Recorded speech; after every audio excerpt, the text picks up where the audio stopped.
একটি হাদিসের ভিত্তিতে নবী করিম সাল্লাল্লাহু আলাইহি ওয়াসাল্লামের উপরে অভিযোগ করা হয় তিনি নাকি একটি লাল চাদর চুরি করেছিলেন।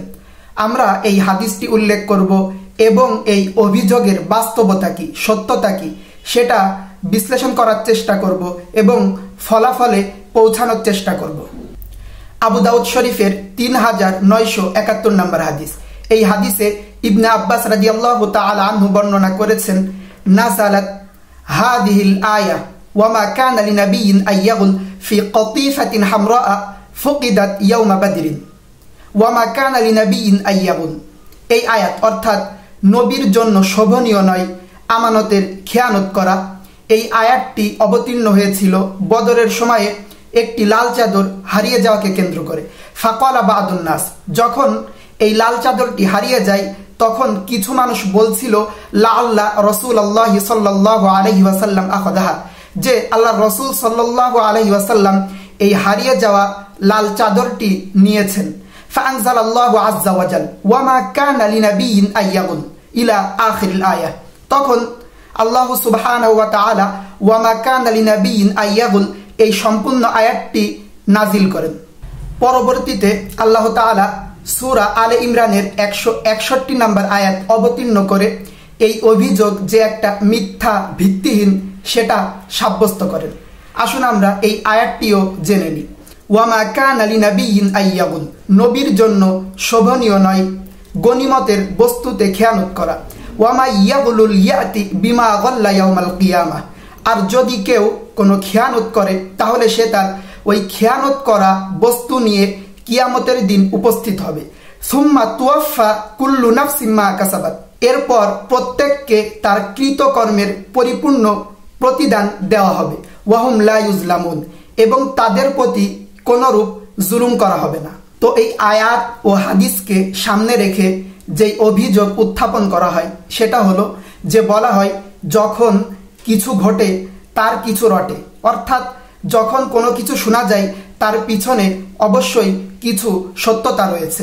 নবীজির সাহাবীগণ তারা নবীকে নিজেদের জীবন থেকেও বেশি ভালোবাসত, তারা সর্বদা তার সাহচর্যে থাকত।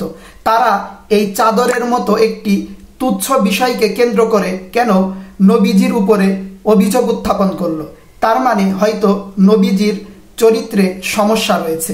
যেখানে আরবের কাফেররা পর্যন্ত নবীকে অন্ধের মতো বিশ্বাস করত, তারা তাকে আল আমিন উপাধি দিয়েছিল। আসুন আমরা এর সত্যতা বিশ্লেষণ করি। তো আবু দাউদ শরীফের যে হাদিসটি আমরা পূর্বে উল্লেখ করলাম এই হাদিসটি তিরমিজি শরীফেও এসেছে। তো এই হাদিসের উপর ভিত্তি করে নবী করিম সাল্লাল্লাহু আলাইহি ওয়াসাল্লামের উপরে একটি লাল চাদর চুরির অভিযোগ করা হয়। তো এই হাদিসের ভিতরে বলা হয়েছে বাদুন নাস, অর্থাৎ কিছু লোক অভিযোগ করেছিল। আসুন আমরা অনুসন্ধানের চেষ্টা করি এই বাদুন নাস দ্বারা কি উদ্দেশ্য, মুসলিম উদ্দেশ্য অর্থাৎ নবীর সাহাবীগণ, নাকি মুনাফিক, নাকি মুশরিক। আল মুআজামুস সগীর লিত্তাবারানির 803 নম্বর হাদিসে এই যে আয়াত অবতীর্ণ হয়েছিল গনিমতের মাল খেয়ানত করা সম্পর্কে, এই আয়াত সম্পর্কে ইবনে আব্বাস রাদিয়াল্লাহু তাআলা আনহু এর একটি বর্ণনা রয়েছে। সেই বর্ণনাটি আমরা জানার চেষ্টা করি। ইবনে আব্বাস রাদিয়াল্লাহু তাআলা আনহু বলেন, ওয়ালাকিন্নাল মুনাফিকিনা ইত্তাহামুন নাবিয়্যা সাল্লাল্লাহু আলাইহি ওয়াসাল্লাম ফি শাইইন মিনাল গনিমা, যে মুনাফিকরা গনিমতের সম্পদের ব্যাপারে নবী করিম সাল্লাল্লাহু আলাইহি ওয়াসাল্লামকে অপবাদ দিয়েছিল। ফাআনজালাল্লাহু আযজা ওয়া জাল ওয়া মা কানা লিনাবিয়্যিন আইয়াগুল, তখন আল্লাহ সুবহানাহু ওয়া তাআলা ওয়া মা কানা লিনাবিয়্যিন আইয়াগুল এই আয়াতটি অবতীর্ণ করেন। এই হাদিস থেকে আমরা বুঝতে পারলাম যে নবী করিম সাল্লাল্লাহু আলাইহি ওয়াসাল্লামের উপরে যেই চাদর চুরির অভিযোগ করা হয়েছিল এটা মূলত করেছিল মুনাফিকরা। মুনাফিকরা তারা সর্বদাই ইসলামের ক্ষতি চাইতো, মুসলিমদের ক্ষতি চাইতো, নবী করিম সাল্লাল্লাহু আলাইহি ওয়াসাল্লামের চরিত্রকে কুলসিত করতে চাইতো। তারা একটিও সুযোগও হাতছাড়া করত না। তারা সুযোগ পেলেই নবী করিম সাল্লাল্লাহু আলাইহি ওয়াসাল্লামের উপর, মুসলিমদের উপরে বিভিন্ন মিথ্যা অপবাদ দিত। আর এই অপবাদ এটাও এই তারই একটি অংশ। নবী সাল্লাল্লাহু আলাইহি ওয়াসাল্লাম বুখারী শরীফের একটি হাদিস নাম্বার হলো 33, এই হাদিসের মধ্যে বলেন যে আয়াতুল মুনাফিকি সালাসুন, মুনাফিকের 3টি বৈশিষ্ট্য রয়েছে। তার ভিতরে একটি বৈশিষ্ট্য হলো ইদা হাদ্দাসা কাযাবা, অর্থাৎ যখন সে কথা বলে তখন সে মিথ্যা কথা বলে। তো এই অপবাদটিও ওই মুনাফিকদের পক্ষ থেকে মিথ্যা কথা বলারই একটি উদাহরণ। সূরা আনফালের 41 নম্বর আয়াতে অবতীর্ণ হয়েছে, ওয়া আলামু আন্নামা গনিমতুম মিন শাইইন ফাআন্না লিল্লাহি খুমুসাহু ওয়া লির-রাসূল। আর তোমরা জেনে রাখো, গনিমতের যে সম্পদ রয়েছে এই সম্পদের মধ্য থেকে আল্লাহর রসুলের জন্য নির্ধারিত 5 ভাগের 1 ভাগ অর্থাৎ 1/5 ওয়ালিদিল কুরবা এবং তার পরিবারবর্গের জন্য, ওয়াল ইয়াতামা ইয়েতিমদের জন্য, ওয়াল মিসকিন যারা দরিদ্র অসহায় তাদের জন্য, ওয়াবনিস সাবিল এবং যারা পথিক মুসাফির রয়েছে তাদের জন্য। তো আমরা এই কোরআনের আয়াত থেকে বুঝতে পারি যে নবী করিম সাল্লাল্লাহু আলাইহি ওয়াসাল্লামের জন্য পূর্বে থেকেই গনিমতের 5 ভাগের 1 ভাগ তার জন্য আল্লাহ তাআলার পক্ষ থেকে এই কোরআনের আয়াতের মাধ্যমে নির্ধারিতই ছিল। তো এই কারণে আলাদাভাবে গনিমাতের কোনো একটি অংশ বা গনিমাতের মাল থেকে একটি লাল চাদর সরিয়ে রাখার কোনো প্রশ্নই আসে না। তাই মুনাফিকদের পক্ষ থেকে যেই অভিযোগ করা হয়েছিল এই অভিযোগ শুধু মিথ্যা, ভিত্তিহীন নয়, এটা অযৌক্তিকও বটে। আমরা এই উপরোক্ত আলোচনার মাধ্যমে বুঝতে পারলাম যে নবী সাল্লাল্লাহু আলাইহি ওয়াসাল্লামের উপরে এই লাল চাদর চুরির যে অভিযোগ উত্থাপন করা হয়েছিল এই অভিযোগটি ছিল মুনাফিকদের পক্ষ থেকে এবং এই অভিযোগটি ছিল ভিত্তিহীন, মিথ্যা, বানোয়াট এবং অযৌক্তিক। তো এই অভিযোগের প্রতি যদি আমরা লক্ষ্য করি তাহলে আমরা বুঝতে পারি যে এই অভিযোগের মাধ্যমে নবী করিম সাল্লাল্লাহু আলাইহি ওয়াসাল্লামের চরিত্র নিষ্কলুষ, তার চরিত্র সুমহান, তার চরিত্র অনুসরণীয় এই বিষয়টি আরো স্পষ্টভাবে আমাদের সামনে প্রতীয়মান হয়। সেটা আমরা কিভাবে বুঝতে পারি? যেমন ধরুন, কোনো একজন নেতা তিনি ক্ষমতায় রয়েছেন, তো ক্ষমতায় থাকা অবস্থায় তিনি যতই অনৈতিক কাজ করুন, দুর্নীতি করুন, তো সেইগুলো অনেক সময় তার আশেপাশের লোক বা কিছু লোক জানা সত্ত্বেও তারা সেইগুলো প্রকাশ করতে পারে না।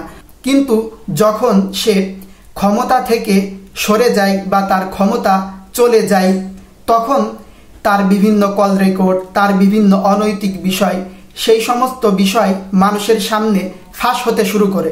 তো ক্ষমতায় থাকা অবস্থায় আমরা যাকে দেখেছিলাম মহান চরিত্রের অধিকারী নেতা, ক্ষমতা থেকে চলে যাওয়ার পর তার চরিত্রের এই বাস্তব রূপ এটা মানুষের সামনে আসতে শুরু করে। তাহলে এই ক্ষমতায় থাকা অবস্থায় তার চরিত্রের যে রূপ আমরা দেখছিলাম এটা মূলত তার আসল রূপ নয়, এটা মূলত সে তার ক্ষমতার জোরে, তার টাকার জোরে মানুষকে দেখাচ্ছিল। কিন্তু নবী করিম সাল্লাল্লাহু আলাইহি ওয়াসাল্লামের ক্ষেত্রে বিষয়টি একদম ভিন্ন।